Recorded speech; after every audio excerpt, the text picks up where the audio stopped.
121 વર્ષ પછી શનિદેવ આ 5 રાશિઓ ભાગ્ય ખુલશે।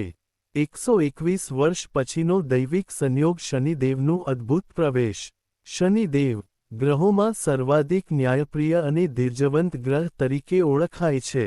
જ્યારે શનિ પોતાની અનોખી ગતિ સાથે 121 વર્ષ પછી એવો સંયોગ લાવે છે જ્યાં તે ચાંદીના પગ પર ચાલે છે, ત્યારે સમગ્ર બ્રહ્માંડમાં ધર્મ અને કર્મના તત્વોમાં નવજીવન ફૂંકાય છે। જ્યોતિષ મુજબ શનિનો ચક્ર 30 વર્ષનો છે, એટલે કે તે દરેક રાશિમાં લગભગ 2.5 વર્ષ વિતાવે છે અને સંપૂર્ણ રાશિચક્ર પૂર્ણ કરવા 30 વર્ષ લે છે। પરંતુ 121 વર્ષ પછી બનતો આ ખાસ સંયોગ ત્યારે બને છે જ્યારે શનિ પોતાની સ્વરાશિ મકરમાંથી કુંભમાં પ્રવેશ કરે અને સાથે ગુરુ અને ચંદ્રની દૃષ્ટિ મેળવે।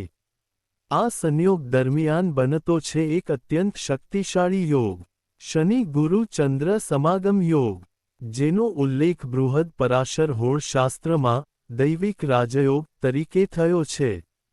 આ સમય દરમિયાન શનિદેવના આશીર્વાદથી કર્મની દિશા બદલાય છે। જેઓ વર્ષો સુધી સંઘર્ષ કરી રહ્યા હતા, તેઓ અચાનક ઉન્નતિના શિખર પર પહોંચે છે, અને જેઓ અહંકારમાં જીવી રહ્યા હતા, તેમના માટે આ સમય ગંભીર પરીક્ષા બની રહે છે। 121 વર્ષ એટલે શનિનો ચારગણી પરિભ્રમણ અને ગુરુનો એક મહાયુગ સમાગમ। આ સમયગાળો દર્શાવે છે કે બ્રહ્માંડનો ધર્મચક્ર નવી દિશામાં ફરી રહ્યો છે। વિદ્વાનોએ જણાવ્યું છે કે જ્યારે શનિ પોતાના ચક્રને પૂર્ણ કરી ચંદ્રના સાક્ષી હેઠળ પુનઃ સ્વરાશિમાં પ્રવેશે, ત્યારે ધર્મ પુનઃસ્થાપિત થાય છે। આ વર્ષ 2025થી 2026 દરમિયાન એ જ યોગ બની રહ્યો છે, અને તેના પ્રભાવ હેઠળ 5 રાશિઓના જીવનમાં ચમત્કારિક પરિવર્તન થશે। શનિદેવનું દૈવિક સ્વરૂપ અને કર્મ સિદ્ધાંત। શનિદેવ એ માત્ર ગ્રહ નથી, તેઓ સમયના શાસક છે। શનિનું નામ શનૈઃ પરથી પડ્યું છે, એટલે કે ધીમું, સ્થિર અને ન્યાયી। જ્યારે અન્ય ગ્રહો માનવીને તાત્કાલિક ફળ આપે છે, શનિ ફળ આપે છે કર્મ અનુસાર। પુરાણોમાં વર્ણન છે કે શનિદેવ ભગવાન સૂર્યના પુત્ર છે અને છાયા દેવીના ગર્ભમાંથી જન્મ્યા હતા। જન્મ તેથી જ શનિનું સ્વભાવ ગંભીર, તપસ્વી અને ન્યાયપ્રિય રહ્યું। જ્યારે સૂર્યે શનિની દૃષ્ટિ જોવી નહોતી ઈચ્છી, ત્યારે શનિએ કહ્યું, હે પિતા, હું તમારી આંખો બાંધી શકું, પણ તમારું તેજ નહીં। આ વાક્યથી જ શનિની દૃષ્ટિને વિશેષ શક્તિ મળી। શનિની દૃષ્ટિનો અર્થ અશુભ નથી, તે પરીક્ષા છે, આત્માનુશાસન અને સુધારાનો સમય। શનિદેવ ક્યારેય અયોગ્યને સુખ આપતા નથી, અને યોગ્યના પ્રયત્નને વેડફતા નથી। તેમનો ધર્મ કર્મ પ્રમાણે ફળ, અર્થાત જે કર્મથી જીવશે, તે જ કર્મથી તેની ગતિ નક્કી થશે। આ સમયગાળા દરમિયાન જેઓ સચ્ચાઈ, મહેનત અને ધીરજથી ચાલે છે, તેમના માટે શનિદેવ દૈવી દ્વાર ખોલે છે। જેઓ અહંકાર, ખોટા માર્ગ અને સ્વાર્થમાં ચાલે છે, તેઓને શનિની કઠોર દૃષ્ટિનો સામનો કરવો પડે છે। શનિદેવ જ્યારે ચાંદીના પગ પર ચાલે છે, તે સૂચવે છે શુદ્ધતા, નિર્મળતા અને ન્યાયની ઉન્નત અવસ્થા। આ સંયોગમાં શનિદેવ અહંકારને દબાવીને ધર્મ અને સદાચારનો માર્ગ પ્રકાશિત કરે છે। ચાંદી ગ્રહોમાં ચંદ્રનું ધાતુ છે, તેથી શનિ અને ચંદ્રનું મિલન ભાવનાત્મક સંતુલન અને જીવનમાં સ્થિરતા લાવે છે। 121 વર્ષ પછી બનતા આ સંયોગને જ્યોતિષીઓ કર્મપુનર્જન્મ યોગ કહે છે। આ સમયગાળામાં નીચેના પરિવર્તનો જોવા મળે છે: નૈતિક મૂલ્યોમાં વધારો, ધર્મ અને આધ્યાત્મિક ચેતનાનો ઉછાળો, અયોગ્ય તંત્રોના પતન, અચાનક ન્યાયિક સુધારાઓ, વૈજ્ઞાનિક અને માનવતાવાદી શોધોમાં તેજી। અર્થાત આ સમય માત્ર વ્યક્તિગત નહીં, પરંતુ સામૂહિક ઉન્નતિનો દોર છે।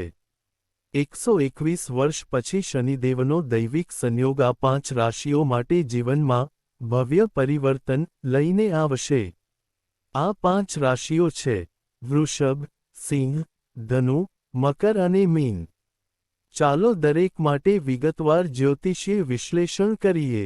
1. વૃષભ રાશિ ધન અને વૈભવનો સુવર્ણ યુગ. શનિ ચોથા ભાવમાંથી વૃષભ રાશિ પર દૃષ્ટિ ધરાવે છે, એટલે ઘરમાં શાંતિ, સંપત્તિ અને સ્થિરતા મળે છે. આ 121 વર્ષ પછીનો સમય વૃષભ રાશિના જાતકો માટે ધનરાજયોગ લાવે છે. લાંબા સમયથી અટકેલી સંપત્તિ સંબંધિત બાબતોનું સમાધાન થશે. જમીન, ઘર કે વાહન ખરીદવાના યોગ જાગશે. રોકાણ અને વેપારમાં ધીમે ધીમે પણ સ્થિર લાભ થશે. સરકારી નોકરી કે પ્રમોશનનો દોર શરૂ થશે. વ્યવસાયિક ક્ષેત્રે નવા ભાગીદારોનો સહકાર મળશે. વિદેશી ડીલ કે ઇન્ટરનેશનલ પ્રોજેક્ટ હાથમાં આવવાની શક્યતા. દાંપત્ય જીવનમાં સમજૂતી અને પ્રેમ વધશે. ધરમાં શનિદેવની કૃપાથી સુખ શાંતિ જળવાશે. વૃષભ રાશિના લગ્નયોગી માટે આ વર્ષ સૌથી શુભ મંગલિક અડચણો દૂર થશે. દર શનિવારે તિલતેલનો દીવો શનિદેવને અર્પણ કરો. ઓમ શનૈશ્ચરાય નમઃનો 23 વખત જપ કરો. શનિશ્ચર મંદિર ખાતે કાળા ઉડદ અને લોખંડનું દાન શ્રેષ્ઠ રહેશે. 2. સિંહ રાશિ રાજયોગ અને પ્રતિષ્ઠાનો દોર. શનિ 7મા સ્થાન પરથી સિંહ રાશિ પર દૃષ્ટિ ધરાવે છે, એટલે સંબંધો, પ્રતિષ્ઠા અને જાહેર જીવનમાં ઉછાળો આવશે. આ યોગને રાજમાન યોગ કહેવાય છે. સામાજિક અને રાજકીય ક્ષેત્રે ઉચ્ચ સ્થાન મેળવશો. પ્રતિસ્પર્ધીઓ પર વિજય મળશે. કર્મસ્થળે નવી જવાબદારી, પ્રમોશન કે માન્યતા મળશે. અચાનક મોટા ફાયદા શેર બજાર કે લોટરી જેવા સંયોગોમાં લાભ શક્ય. વૈભવ અને સુખસુવિધામાં વધારો. પ્રેમ સંબંધો મજબૂત થશે. લાંબા સમયના જોડાણનું રૂપ લેશે. લગ્નયોગ ધરાવતા જાતકોને દૈવિક સહયોગ મળશે. પરિવારજનો વચ્ચે સમજૂતી વધશે. શનિની દૃષ્ટિથી સિંહ રાશિના અહંકારનું દહન થાય છે અને આત્મવિશ્વાસ વધે છે. આ સમય નેતૃત્વનો પ્રકાશ લાવશે. દર શનિવારે પીપળા વૃક્ષને પાણી આપો અને 7 વાર પરિક્રમા કરો. હનુમાન ચાલીસાનો પાઠ કરો. શનિદોષ નાશ થશે. 3. ધનુ રાશિ વિદેશી ભાગ્યોદય અને ગુરુ કૃપા. શનિ એકાદશ સ્થાનમાંથી ધનુ પર દૃષ્ટિ કરે છે, એટલે ધન, વિદેશ અને કારકિર્દીનો વિકાસ થાય છે. વિદેશ પ્રવાસ કે વિદેશી નોકરીના દ્વાર ખુલે. શિક્ષણ, સંશોધન કે આધ્યાત્મિક ક્ષેત્રે નામના મળશે. લાંબા ગાળાની કારકિર્દી માટે આ વર્ષ દૈવિક રીતે અનુકૂળ છે. વિદેશી સ્ત્રોતોથી ધન પ્રાપ્તિ થશે. અચાનક રોકાણોમાં લાભ થશે.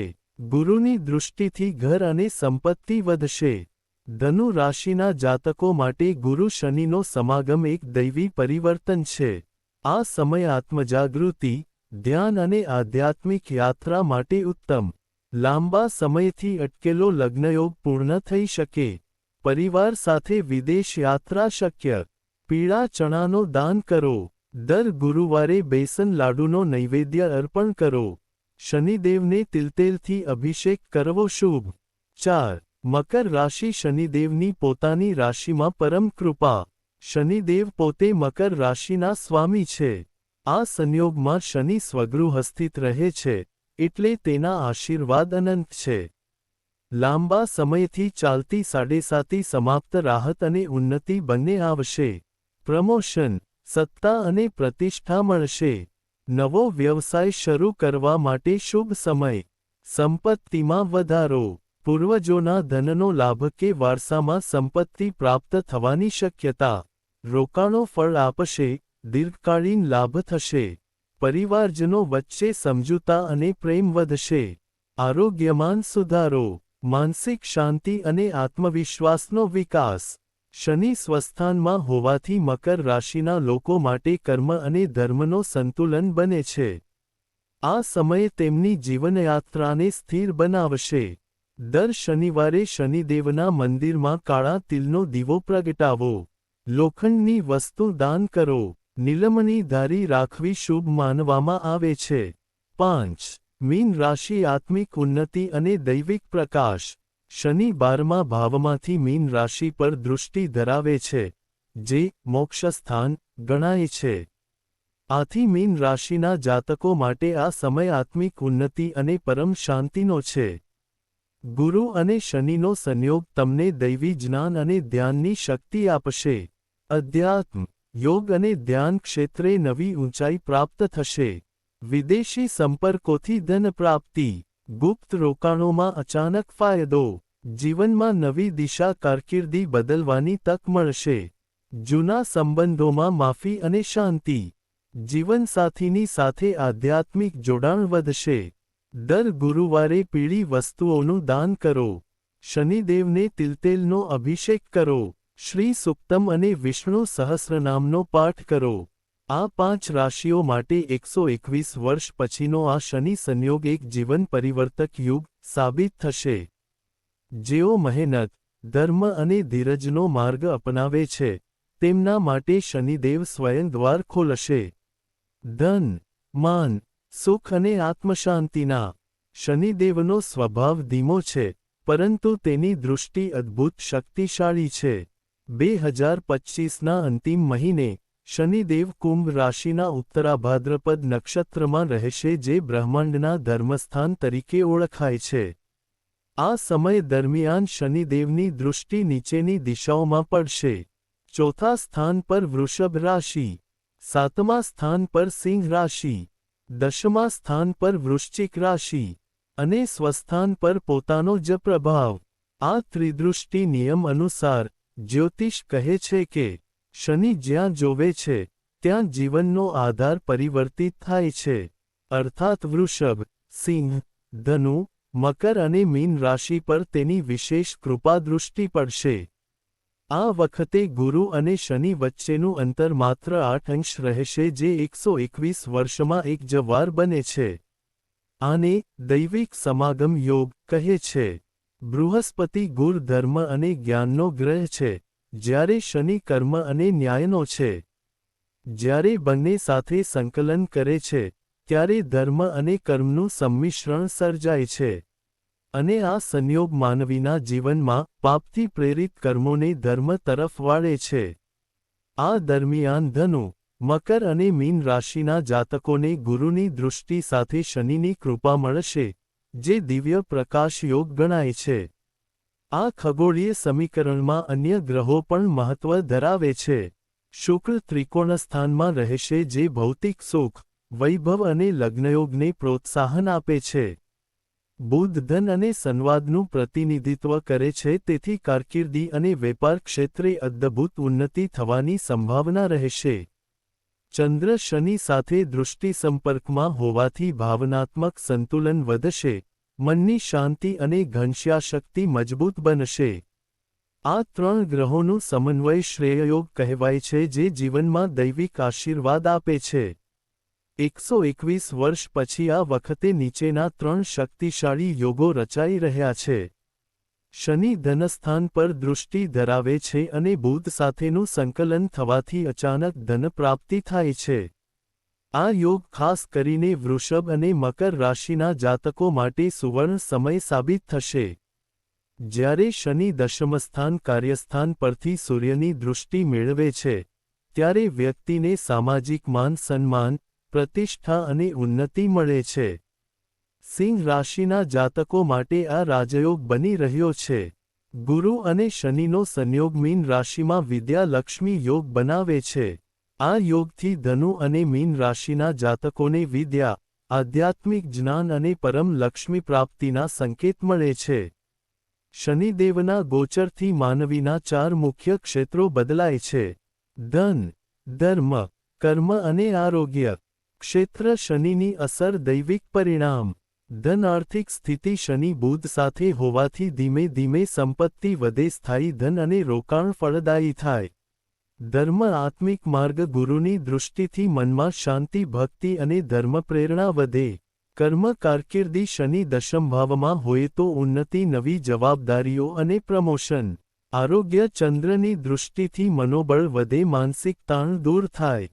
આ વખતે શનિદેવના ગોચરથી માત્ર વ્યક્તિગત નહીં, પરંતુ વૈશ્વિક સ્તરે પણ મોટો પરિવર્તન આવશે.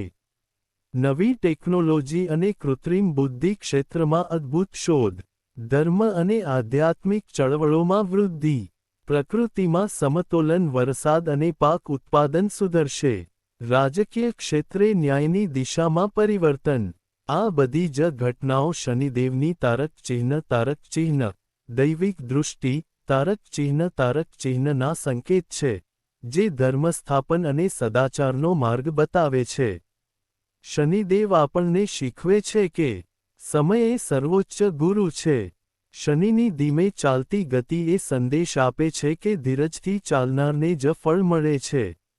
આ સંયોગમાં જે વ્યક્તિ ધર્મ, ન્યાય અને સદાચારના માર્ગે ચાલશે, તેના માટે જીવનમાં અદ્ભુત પરિવર્તન અને દિવ્ય પ્રકાશ આવશે.